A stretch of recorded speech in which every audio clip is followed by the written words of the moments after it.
Hello everyone, my name is Thittaya.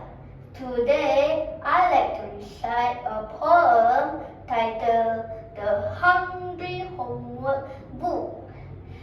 My book is my homework. It's true, I swear. I watch in horror from my desk chair.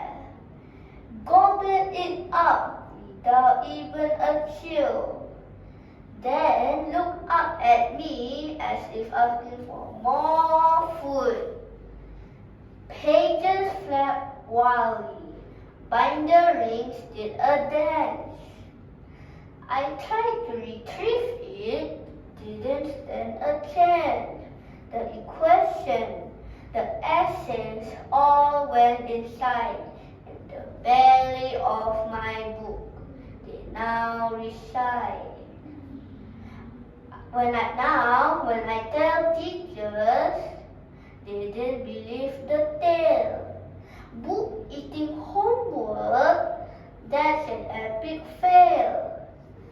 But at night, when all the world goes hush and look, I fed stories and tales to my hungry book. Thank you.